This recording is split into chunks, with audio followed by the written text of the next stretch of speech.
Yeah, we out here. In here? We're in here. We're not really out there.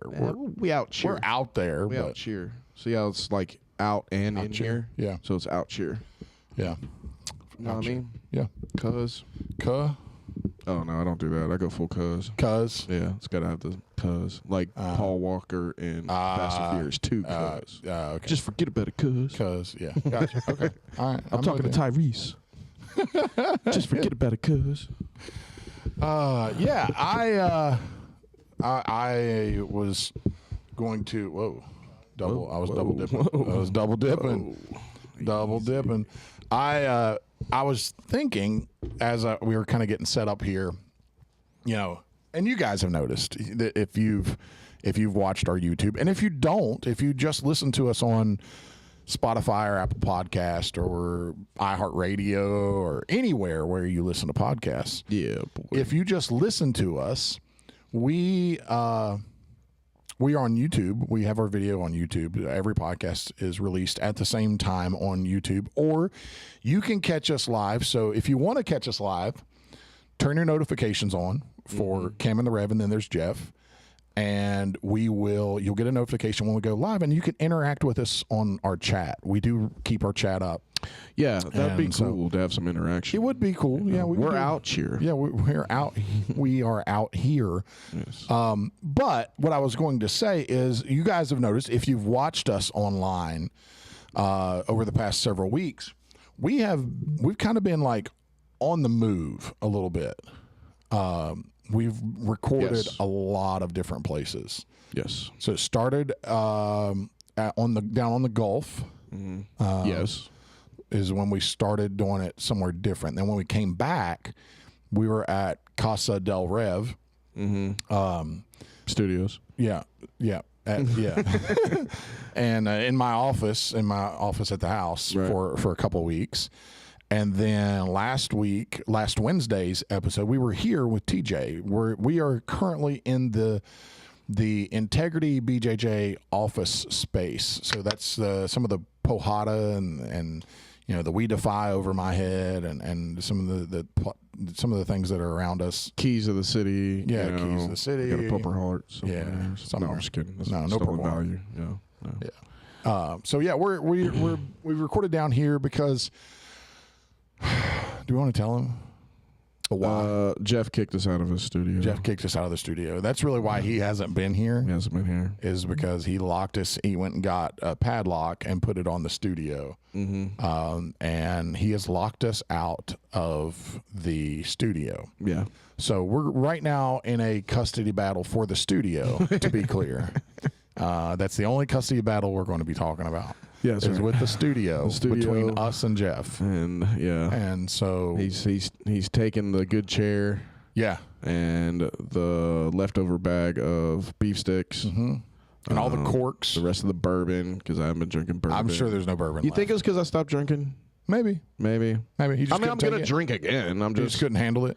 I guess, maybe. Maybe he just felt like I was against him now. Okay, maybe. I don't know. Jeff, comment in the our chat. Let us know, like why we're kicked out of the studio. Why are we out of the studio? And you know what's going on with? I don't know. He kept like ranting and raving and be like, "You voted for Trump. You know, I can't believe this. You know." And I know, like he was screaming and all this, and he was getting teary eyed, saying that we were all threats to democracy and whatnot. I mean, you can't believe you voted for Hitler he was a white guy for Harris, like that kind of thing. I'm buying a Tesla. That's all he kept saying. I'm buying a Tesla. I mean, I was going to buy a Tesla. I was going to buy a Tesla. That's how backwards things are. Is like all the left super progressive were driving Teslas, and then the Tesla guy flipped and went Republican. Red, and then they had to sell their Tesla. Like, I'm going to buy a Tesla just to sell it for cheap and make the value go down. I'm getting a hybrid. I mean, yeah. Hey. Whoa. What do we got? Deepstate is in the chat. Deepstate's on the chat. Uh-oh. He says Jeff voted for Kamala. Jeff voted for Kamala. And that would explain it. Like, there's a lot of tensions. Deep state. We can't trust them. There's a lot of tensions in our country. Look, what doesn't make sense? Do you think they flipped him? They flipped him. Do you think they flipped him halfway through? Tampon Tim flipped him. Shit. He's right now probably installing tampon machines in his boys' bathroom at his work. Oh, I bet he does make all the boys like put tampons in. Yeah. All right, short story. We did have a guy we shoved a tampon in up here because he was bleeding too much. Yeah.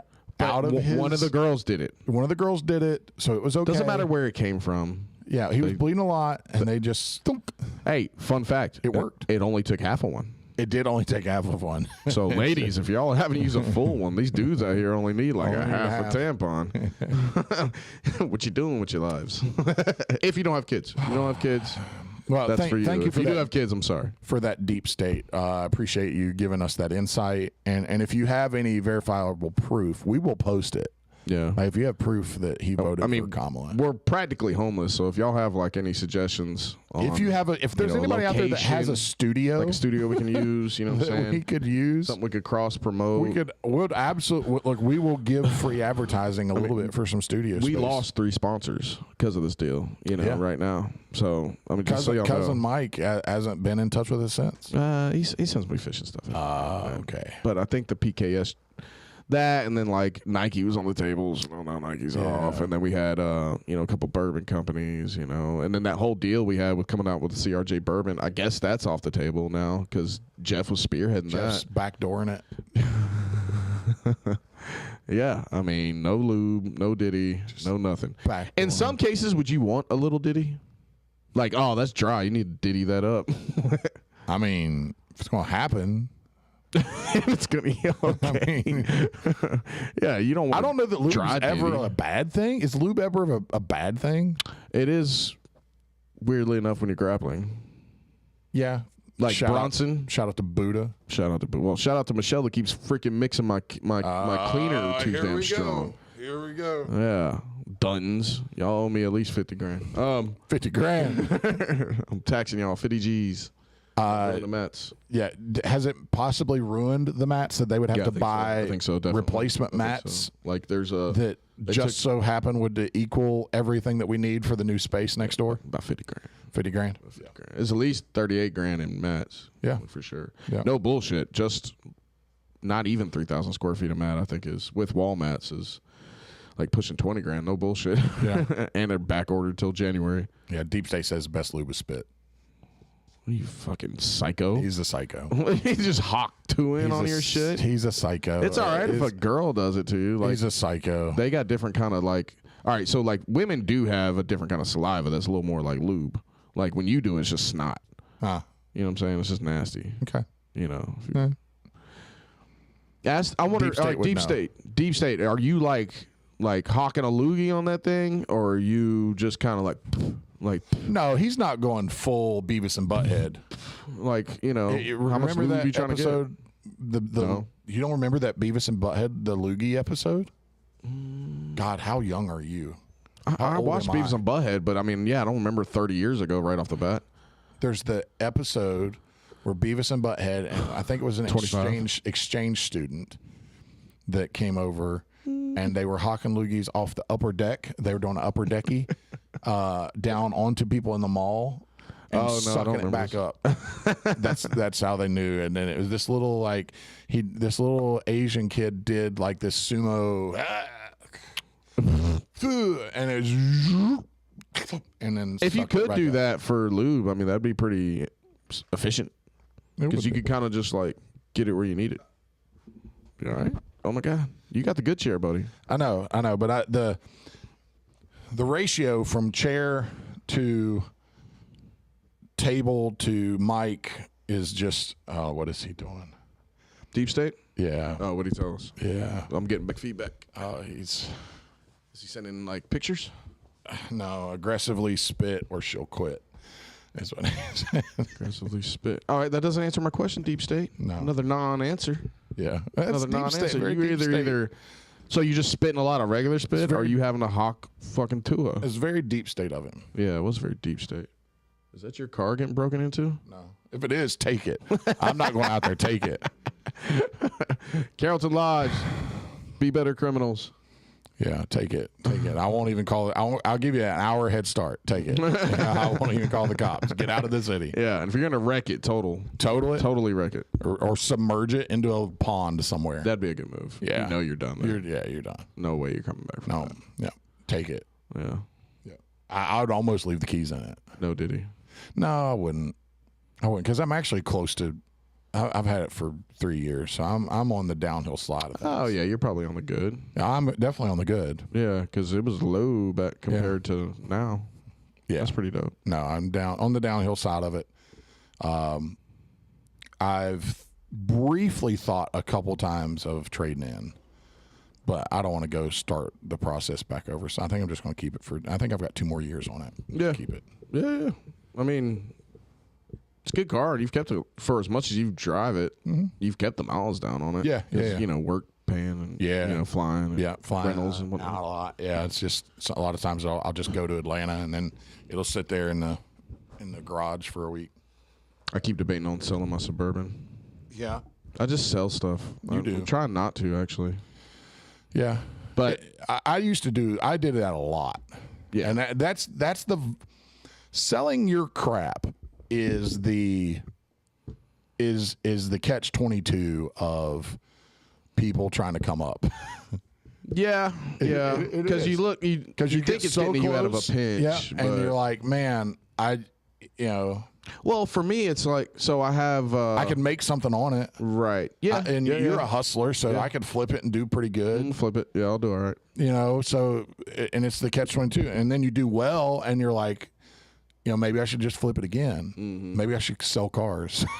Yeah. The problem with that is the moment I made an actual effort to like put X amount of money towards buying cars, I ate shit 3 times in a row. The market. It was the worst time in the market world to try to run it. Yeah, and it was sitting in its lair wherever the market is. Whatever. The Deepstate was like, we can't let him get out. Deepstate was why are you trying to fuck sitting in his mom's basement with all the monitors set up. Cheetos everywhere. Cheetos everywhere. Pringles, not even Cheetos. Oh yeah, he is a Pringles Pringle guy. Cans. Yeah.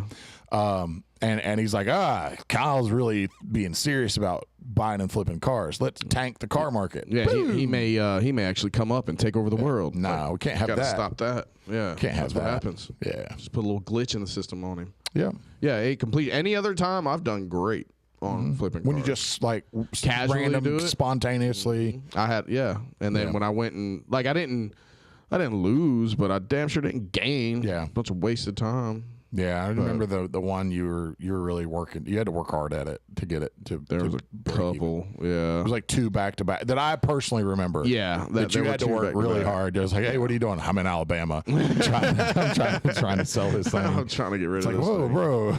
Well, I did have a good run of wholesale, so I think if I ever go back to it, I think that might be where I go. I did actually really decent wholesale consistently. Yeah. I didn't hit as big enough numbers, but if you at least consistently wholesale.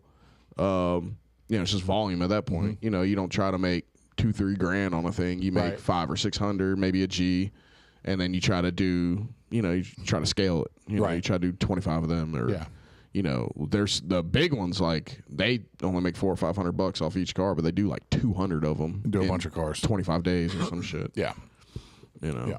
But anyways, there's my business talk for the day. You're welcome. Yeah. So, but I don't want to start over. But I almost went and got the y'all didn't see color matched rims and all that. Yeah, no, I have shiny. No, you don't want to shiny wrap your Challenger. I don't want to shiny wrap it. Shiny wrap. No, I would matte wrap. I like the matte wraps. The matte wrap's fine. My issue is the shiny ones. Shiny ones. Shiny wrap. That's the thing. No, I know. And it looks like ass in a year. Yeah, the car that kind of has me is I would want the Mm-hmm. Challenger, but the 392 with the wide body on it. Yeah. Like, I want the wide body 392. So if I ever would trade that one in, that's the car that would get me. See, I want the same thing if I go that route and I were to buy like a car that was nice that I can kind of, because there is a, and it may sound douchey, but there's a social benefit to that. Like if you're out here trying Absolutely. to be an entrepreneur and try to like you got to show up in a nice car on some people. Like you just have to, and it has to kind of fit. And if I go that route with it, Charger 392, same kind of setup and everything. I would go that. See, that's what I think. Yeah, see, I might need to do that. I had a funny story. Really? So this was back almost 20 years ago, I guess. Well, yeah, 17, 18 years ago, I was working at American Container right there on Beulah Church Road. Here in town? Yep. And that's how I got to Georgia. Was I transferred with them from their plant in Plymouth, Indiana, to this one here in town. And I had kind of worked my way up, and they were starting. I was helping the general manager, so I was like a general manager assistant or assistant general manager or whatever, assistant to the general manager. And I was starting to do some sales calls and things like that, you know, especially locally. We had a couple sales guys that would do the national stuff, but we really didn't have anybody that would take care of just the local people that weren't buying hundreds of thousands of dollars worth of boxes. They were just buying, you know, $10,000 worth of boxes. And I'm good at talking to people. I do pretty, especially if I know my stuff, know what I'm talking about, knowing your product. That's really all sales is. Being able to talk to somebody and knowing your product.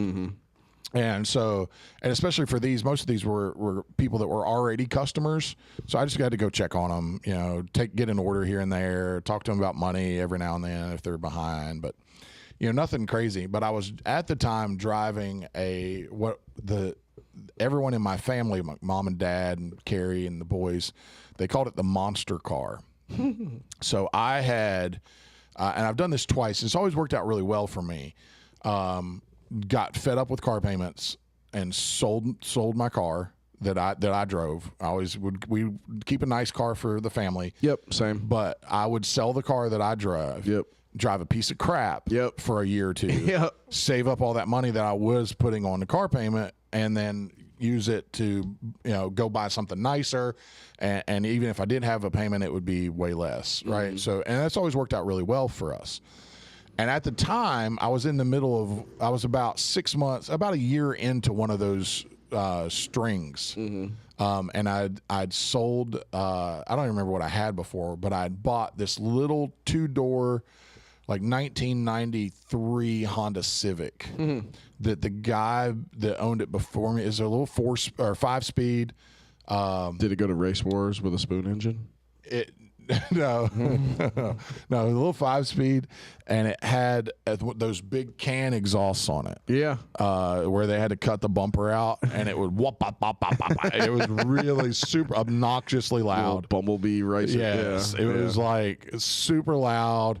You know, no air filter box in it. It was just K&N filter. I mean, the thing would go pretty good. Yeah, dude. They had the early '90s Hondas, especially the 2-door coupes, whether it be the Civic or the Accords. Yep. They had like the VTEC engines, and the 5-speeds would fucking rock. Like they were pushing like 190 or 200 in that little bitty car. It was a little bitty car. Yeah, I loved it. It had crank up windows. Yep. You know, the windshield wiper fluid didn't work, so I could never rinse my windshield when I had to stop and wipe it. Or do the old sling of water. Yeah, sling water out as they're going. Yep. All that. But then I had to crank my windows, and I hated doing that too. Right. But anyway, but it had this terrible black paint job on it. Like it was. Almost looked like somebody spray painted it, like with cans. Just spray bombed it with cans. Yes, it was terrible. Yeah. And between the spray paint and the exhaust, my boss, his name is John Keith. Learned a lot from John. Shout out John Keith. Hey. He brought me into his office one day. He's like, Mark, listen. He said, I want to send you out on sales calls, but I can't send you out on sales calls on that thing. You can't go out on that thing. Nobody's going to take you serious. Yeah, no. That's what he said. It sucks. I hate that it's a thing, but I get it. Yeah. I get it. You need some social status when you roll up. So you know what I did? I'm gonna give you a guess. Think early 2000s salesman car, and I'll give you 2 guesses. Ford Taurus. What? Really? Was it really? I bought a 2005 maroon 4-door Ford Taurus. That's hilarious. For cheap. I got that thing cheap. And it ran great, but it was the epitome. It was exactly, and I pulled up in there that next Monday, and I was like, John, this work? He said, that's perfect. Perfect. Excellent, sir. And I was like, a burgundy one at that. Burgundy. Damn, look at me go. 4-door. That's hilarious. Ford Taurus. You know, me and Steph first got out on our own when my brother's Honda Accord crapped out on me. That's what we bought. It was a 99 or 2000 Ford Taurus. Yeah. Stephanie, the thermostat or something went, but the gauge went, so it didn't read hot. Yeah. And she kept driving that joker. Blew it up. And she got home, or I got home, and she's like, the car's making a weird noise. Oh, no. And I was like, I'll go down in a minute and check it out. I went down there, took trash out. We lived in an apartment then. Mm-hmm. And I went out there and crunk it up, and it sounded like a diesel. It just I was like, oh, no. Yeah. That's not good. No. Yeah. Yeah, I kept that car I kept it all the way from here. We lived here in Carrollton, then we moved to Covington, Conyers area, and we moved to Florida. And I think I sold it in Florida. I did. I sold it in Florida. I traded it in Florida for Carrie bought a Chrysler Aspen, the SUV. Oh, I remember. Yeah. I remember y'all came back with that, right? Y'all came back to Georgia in that, right? Yep. Yeah, that's what we had when we came back. So dude, my dad used to come home with the coolest cars. Really? That was the coolest shit ever, man. Yeah, he would because he was in the car business, married a Dodge when it was the Dome. Yeah, okay. So right on Cobb Parkway. Yep. Joe Triola owned it then. Anybody in the car business right there that was, especially in that area, knew who Joe Triola was. He was a big wheel, But my dad became really good friends with him and stuff like that. And my sister did as well when she got old enough to go, work. But he would come home with the coolest stuff. Like, there was a Chrysler, I don't even know the year, and it's hard to even find the model now, but I want to say I think it was a Chrysler Daytona. They were like a 2-door coupe. It had like a kid on it, and it was teal green. He bought my mom, and she loved that car, right? Yeah. And so, but Dad would get demos all the time. So he had Mom a nice car, and then he had the demo, right? I remember this because I remember after the fact, Mom had to get rid of the Daytona, and they got the Blue Whale is what they called it. And it was a Chrysler New Yorker, like an 80s model. It's a 4-door boat almost, like just yeah. I mean, they weren't like a Fleetwood or nothing like that big, but they were just like a boat of a car. It was a big piece of shit. But before all that, Dad did really well. This is when he got sick. But before all that, he did really well. And the car business was booming in the 90s then. Salesmen make really good living. I mean, they sell 10, 12 cars in a weekend. And Dad came home once in a Camaro that I remember being really cool. But the coolest one was he had I had just went to they used to take me to like Monday Night Nitros, WCW. Yeah. So like my sister, my brother Joe, they would, especially my sister, she took me to like more than one. But they'd also take me to like monster trucks, stuff like that. Okay. I'm gonna keep talking, buddy. Good. If I can stand up. There might be one in the other one. I think those are. There you go, Shawshank. I don't need cold. You're just dying over here. Yeah. That could spit in your mouth. According to TJ, you just got to spit more. Not TJ Deepstate, sorry. Sorry, TJ. I'm not accusing you of spitting in people's mouths or nothing. Move on from there. But the coolest one was we had went to see monster trucks. And he came home in a jacked up, I think, F-150 at that time. And it was middle of winter. And it was the coolest shit in the world because we weren't around. Like, we were Metro Atlanta, Cobb. You didn't really see lifted vehicles that much and full drives. And I mean, you did, but you didn't really pay any attention. But yeah, stuff like that. He'd come home and stuff like that. I want to say, gosh, one of them showed up in a Viper one time when the Vipers first came out. It was either Joe Triola or maybe it was Dad that showed up in it. It was a blue one with white stripes. Those are so cool. Sick. Yeah. Those are so cool. I think that's what kind of drove me towards the car industry. Was like, I used to have like a passionate kind of drive to be around cars a lot. I knew I didn't really want to be like a mechanic. I liked all the customization type stuff. And I think if I didn't start going down like the road that I went down, I was going to lean towards like body shop and paint because I did enjoy that. And I did buff and sand a lot on stuff like that. But regardless, it was just kind of cool to be around the car industry all the time. You know? And I used to really take pride in that, especially even in detail. The problem is it's full of a bunch of fucking cunty pieces of shit that ruin you. So there's that. That sucks. I almost said some local dealerships that I'm not going to say because I still sell to a lot of them. So I'm just going to not. Don't want to do that. Y'all know who you are, Yeah. douchebags. Yeah, you know. Yeah. They know. They know what they do. So hard not to say it right now. I know. Just cough it I get into the. I could just cough it, just kind of. And I'm coughing now, so it's like, did they say something, or is that Mark just coughing? Or? Oh man, you'll have to message the Deep State on the comment thread. Yeah, Deepstate will get you. Deepstate Will get you right. He'll let you know. Yeah. That's cool. That's cars have always been really like I've always had a fascination with cars too. Just I enjoy them. And part of it probably comes from not being able to have a really nice car that you just really appreciate it more. Because I don't know, but and trucks too. Growing up in West Virginia, we always, 4-door there, the 4-wheel drive trucks was always really cool. Mm-hmm. Dad usually had a truck. I'm sure. I mean, it was usually probably a necessity. Yeah. That you at least have one. Yeah. Even if it is like a regular cab or something. Yeah. I'm a sucker for a fucking a regular cab, 2-door truck. He made Mom so angry. Probably one of the most angry times I've ever seen Mom get at Dad was about a truck. It was either right. I think it was right after I got married. So Bill was still at home. I just moved out. But I happened to be, he asked for some help on a Saturday. On a Friday. He asked for some help on a Friday because he worked night shift at that time still. So he had got off Thursday. He said, hey, I got to go do something in Winchester, which was about an hour away. Mm-hmm. He said, can you meet me back at the house? And at the time, they were living in like this farm house with like a little old farmhouse, and it had a barn, and Dad was always just doing things around there. So I figured he needed some help with something.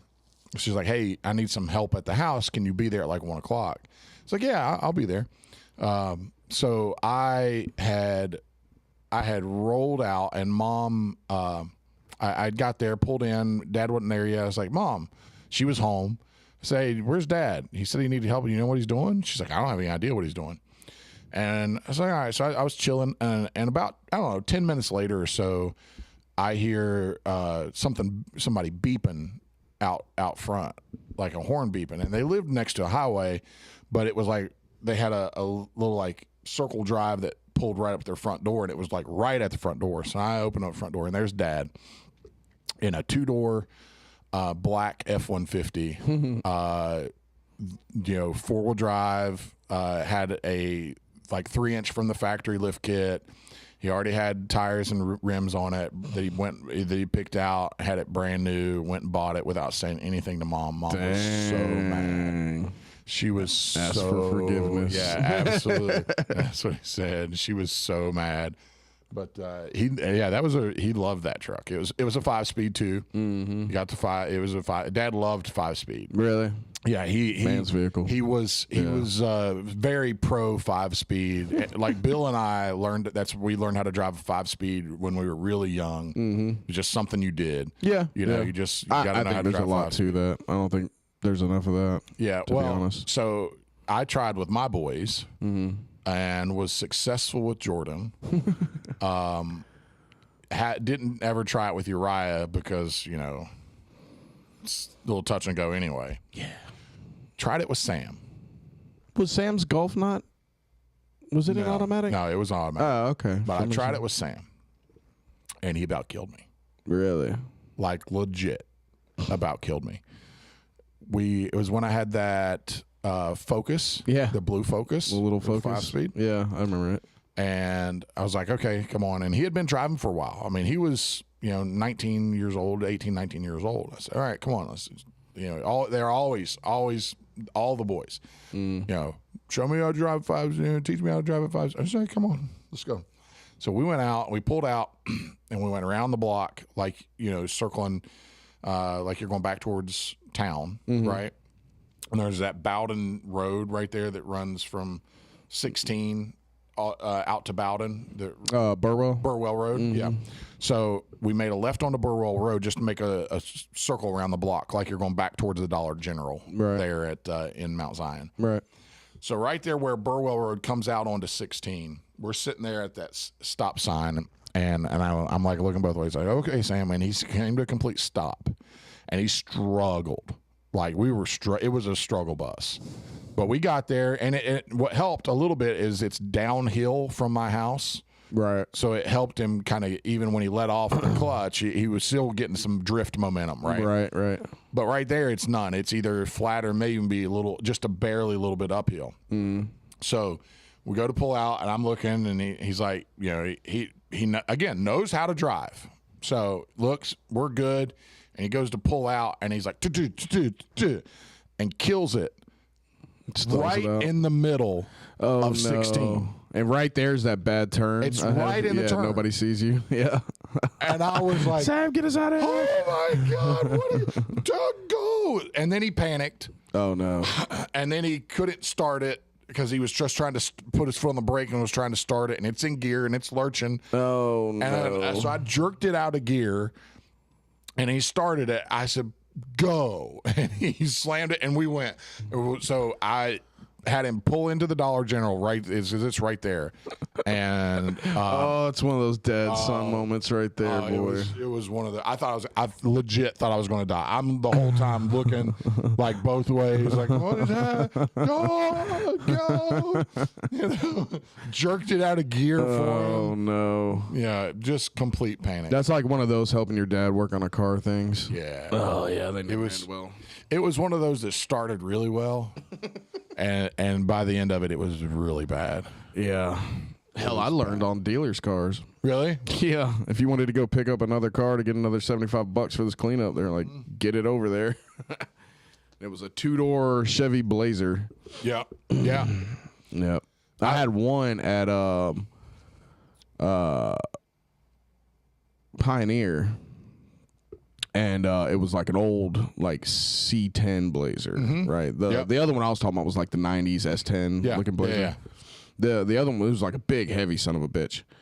And apparently, like, you couldn't just take off the e-brake and just put your foot on the brake. Like, and it had pressure, but I didn't realize you still had to like push the brake to the floor. Yeah. So I've got so it started probably. No, well, I wasn't even rolling yet. Like I wasn't even cranking it yet. Yeah. So until the motor was going, the pump probably was connected to the motor. Probably, yeah. So I power brakes. I stuck took it out of gear and I stepped on the clutch and I pulled the e-brake.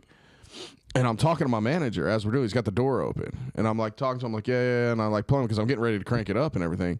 And I'm talking to him, and all of a sudden it just starts rolling. I'm like, what the hell? And I'm like, already 2 feet, not even from a brand new truck that's sitting in front of the shop and all. He goes, can you drive this thing? I'm like, yeah, I can drive it. But now I'm like inches away from this truck on a hill. Now I've got to like put it in reverse and pop it out of there without screwing this guy's truck up. I was like, oh, this is terrible. Why'd y'all park it here? But I got it. I made it work. Yeah. I made it work. Yeah, I started like I really learned the principle of it driving 4-wheelers and dirt bikes my whole life. Right. Yeah. Yeah. So I struggled on dirt bike. Oh no, It took me a while. Once I got it, I was fine. Street bike, all those things, I always did really well. It's amazing I didn't kill myself on a dirt bike trying to learn. Whiskey throttled. Even once I got it down, I still every now and then it would happen. You know. The worst was I got confident cutting into my mom's driveway, so I would skip it sideways and everything, you know, looking cool. And I did it, and it caught. And when it caught, I like turned, and as soon as I turned, I hit the throttle, and it stood up as like. So when I stood up, the wheels turned. So when I landed, it was like this, and I just front flipped. Yeah, it was terrible. Yeah. We rode a lot with Dad.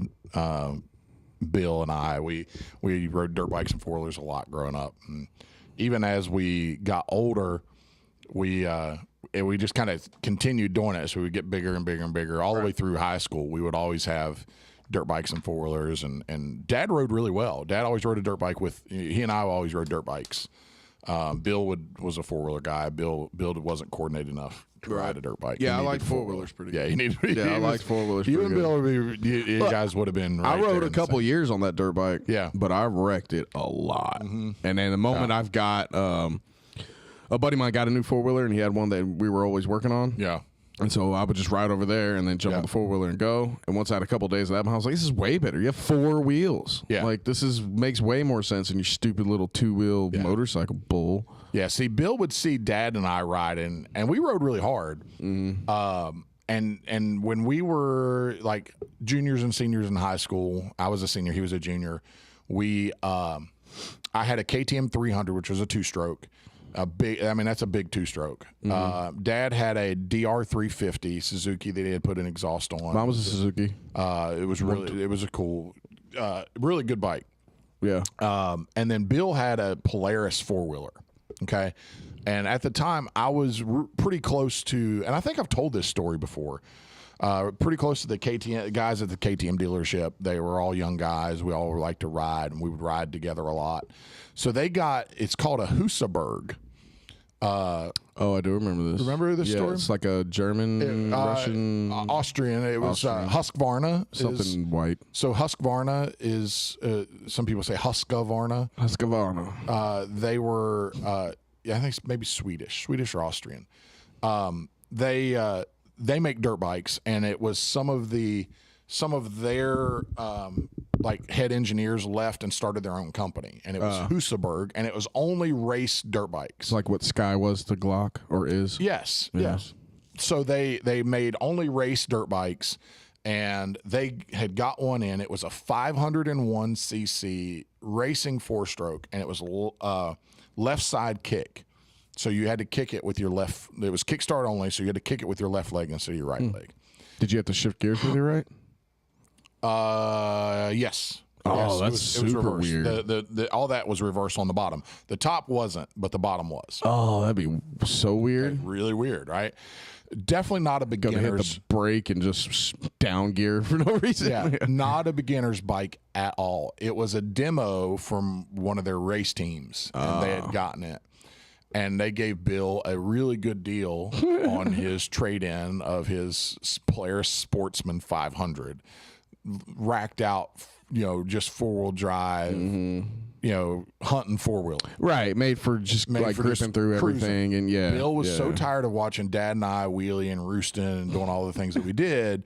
He's like, I want a dirt bike. And we're like, Bill, I don't know if that's a good idea, buddy. I don't know if it's a good idea. Right. You're not really that coordinated. Bill was like Uriah. You're just like, you're not really that coordinated, buddy. It's not a good idea. And Bill's like, he's very stubborn too. So he went, traded that Sportsman in on that Husaberg 501, FC 501 was a model. I'll never forget it. And he had it for about 2 weeks, and it body slammed him over and over. It was the just fastest. standing it up? Just all over. Really? So the time that did it, he was following me, and we were riding in it, and it dipped down through this little rutted area, and it's where the water would kind of hold, so it would get rutted as dirt bikes and stuff rode through there. So there's all these like cross ruts and stuff.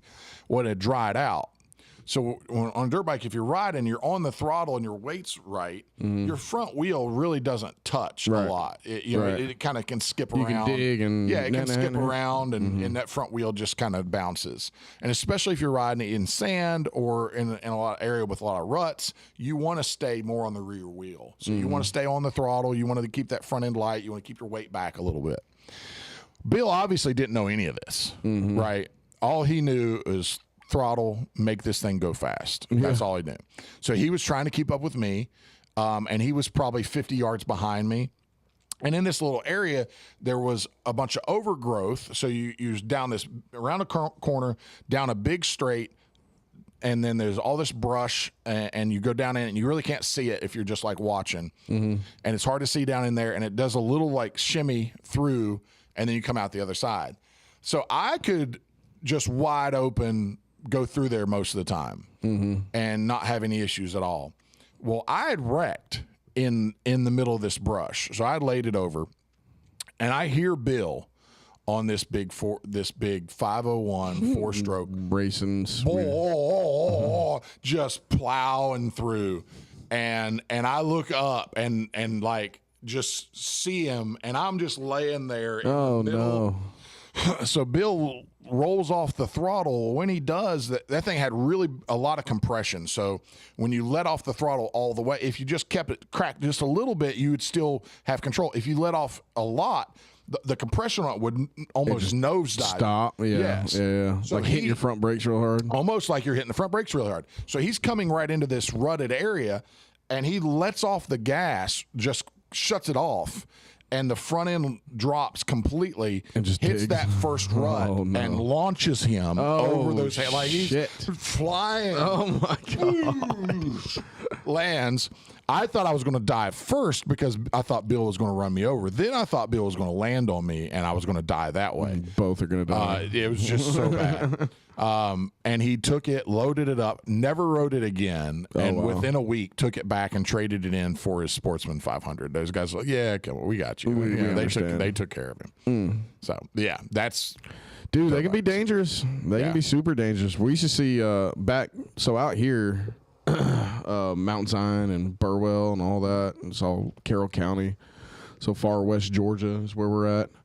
Borders the Alabama line. There's used to be a lot more. There's probably still some good places, but out here, they've paved a bunch of the roads over the past 15 plus years, where it used to be a lot of dirt road. So even if you did have to hit some pavement for a minute, you could cut over, be on dirt road all day. Right. You could just ride dirt roads all day. Yeah. And then some roads were taken care of more than others. So you had some roads, if you got down in there, like some sketchy people live down in there, but it's some jacked up roads that you can ride on. Yeah. And then as you make your way back towards basically like Haralson County, there was the watershed.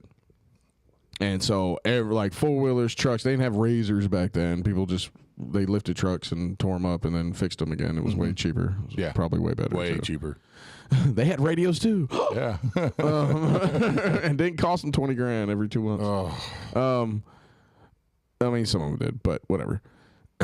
But everybody would go, especially on a nice day, or if it just rained or something like that, the watershed would be full, right? I mean, it was trails to get down in there by the lake. Yeah. And then there was trails that bordered alongside the lake that would go around halfway and then back up a hill and then all over again. There was just so many trails, so many places to ride. Yep.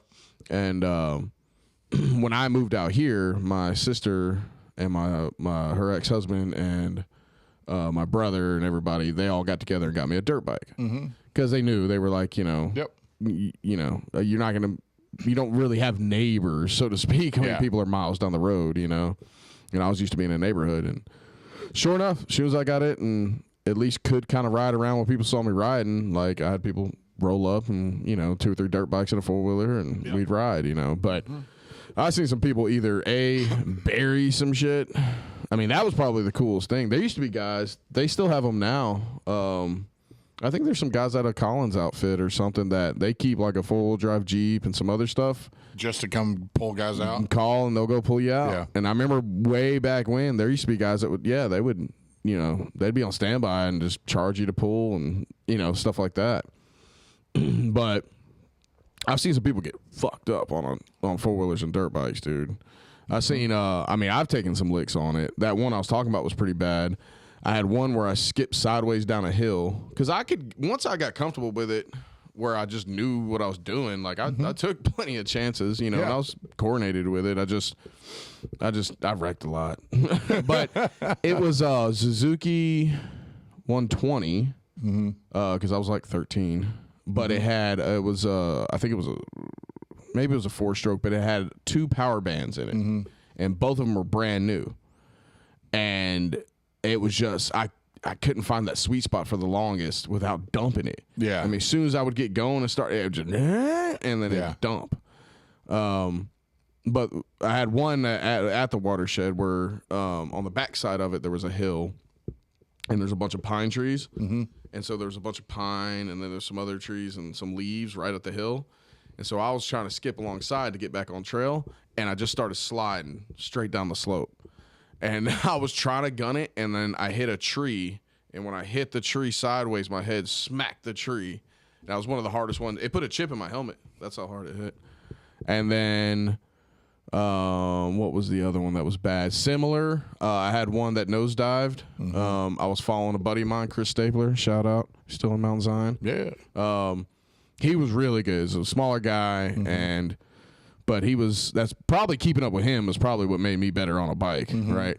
But he was getting it through these trails, and there's one that went up and turned, and then I went to go up and turn, but I didn't get in the groove. I actually like went above it On the high on the berm. yeah. And then as I turned, it dipped back down, and then I dipped, and I just ate shit all on the trail as soon as it dropped. Just bulldoze right through. I had a four wheeler almost kill me, because we were climbing hills with it, and we had been like failing to do it. Oh yeah. And so, I mean, we were standing on the back and just trying to get to the top. And as I got to the top, I was had it, and I just gunned it. Like, I was barely reaching the top. I was all the way over the front of it, and when I gunned it, it stood up at the top and just launched me back downhill. I bailed, and my buddy, actually, Chris Stapler, same guy, reached out and snagged the handle on the four-wheeler to try to, like, move its trajectory away from me. Like, just ripped at it real quick, because it was coming down, like, along with me, you know, stuff like that. I seen people flip trucks out there. It was a cool place to ride. Like, this is back before the West Georgia Mud Park stuff, which should have been awesome, but everybody ruined it. Fighting and whatnot. Yeah. But the moment they stopped it is they drained that lake, and they found a bunch of stolen vehicles down there. Yeah, it used to be hot out here about going around stealing cars. Really? Yeah, people would go up to Atlanta, steal cars, and come back. Just what do they get out of that? Like what's the purpose of stealing a car? Some of them were getting money, but taking it and dropping it in a lake. Oh, that was just joyriders. Yeah, joyriding was that. Yeah, they just joyriding. Yeah, now there was guys out here that were really stealing cars and chopping them up. There was one guy used to be Mitchell's Junkyard, and they had it shut off with stacks of cars where they kept everything. Keep everything behind the stacks, everything. And so they'd come in, move the stack, and you could get in there. And beneath it in the dirt, they found Corvettes. Wow. That they had buried. That's wild. Yep, shit like that. There's Puerto Rican dudes I know that were in Atlanta back in the day that they would get $3,000 to $5,000 for a car if they'd steal it. Really? They'd bring it to shop. I don't know what they do now. They apparently do something, because it wasn't that long ago somebody hit Audi and BMW in Atlanta, and they hit Audi for like 20 cars. Woo. They got the keys and everything. Wow. So that's got to be the way to go for those guys, is to get access to the key box. Way easier to try to get to especially the new cars. Get access to the key box and then just go in there. But my thing is grab and go. They've got to either have a real good way of like pulling GPS, or they get them out of the country quick enough. Because some of them do that. They will run them, like they put them straight on a container and they go like that night. Okay. And then they're out of country or on a shipping container somewhere. And how are you going to find that? Yeah, yeah, it's gone. But there was a couple outfits out here. There was one in particular that I think it was something, maybe the serial number off the motor. He had sold the motor and put it into another car. So a lot of the mechanics out here were doing that kind of shit. There's a bunch of that stuff. Yeah, and VINs, you'd be surprised where VIN numbers are on cars. Like, there's a lot of hidden places where the VIN number is. Yeah, there's stuff on the frame you wouldn't even think about. It's not just right there on the front. Now I don't even know how you'd really steal a car. Like, I guess they can still do it, but I mean, they can track you everywhere. Like, I don't see how they couldn't find you. I mean, you got a couple hours. I guess that's the window. At most, like hour or two at the most, before you get it somewhere and just pull the battery. I guess. I don't know. That would be the only way, I don't right? know. I guess maybe it's just as simple as just pulling the battery. I don't know. There's probably people that know. But if there's GPS, like a little like AirTag even. Right. Well, there's in now. The car. Yeah, I was about to say there's now you can they can hack it. So if they hit a valet that way, they got close enough to the key box that the car was close enough to the key box that they could just go up to the car and hack it. That's wild. And then just like the car registered as if you had the key in your pocket. Create a fake digital key. Yep. That's wild. If you think about it, there's mobile guys that go around dealerships that sell that as a service all the time. They'll cut you a key. They'll make you a key. So now it registers like the car's there. You go in, press the button, dip out. That's crazy. Allegedly. Yeah. Well, no, that's common knowledge. You can look. Yeah, it's common knowledge. Freaking YouTube. You're not outing anybody. That's cool. That's interesting. Yeah. Yeah. Don't steal cars, people. Don't steal cars. I'm going to tap out with or that. unless you want to steal mine. Or steal Mark's. Steal mine. He's at 728 Kill the Kia. Bankhead Highway. His is the Take the Challenger. Kia. Or the You Kia. take my wife's Kia. I'd rather you steal it. If you're going to steal Without it, her in it. Yeah, don't steal her. Yeah. I love her. Yeah, don't do that. We'd have to. Yeah, I want to keep her. You want to live, right? Yeah, I'd have to hurt you. We'd have to kill you. Yeah, Or- it'd be bad. Disappear. I don't know. Whatever. Yeah, We'd kill you. something- We yeah, kill probably you. could. I hope Yeah. he doesn't pull us, but Yeah, whatever. yeah. It'd be bad. It'd be bad. Yeah, yeah. So, but we don't steal have a time car. to go into how that would happen, but it would Just happen. trust us. Yeah, trust us. Yeah. Yeah. Well, look, man, I'm going to tap out with I've enjoyed this episode. I'm not talking about politics. Just shooting the shit. just I just like chopping shooting it the up. shit, man. Yeah. Chopping it up. So Me we hope too. you guys have enjoyed listening to us. Thank you for those of you that are on either side of the issues, hanging in with us through our coverage of the election and politics. And I'm sure there's going to be some wildness that's going to happen. We'll definitely here. cover some stuff. We want to make sure things are being held accountable. So we'll be talking especially about some stuff. as Trump starts picking his cabinet, and picking his people.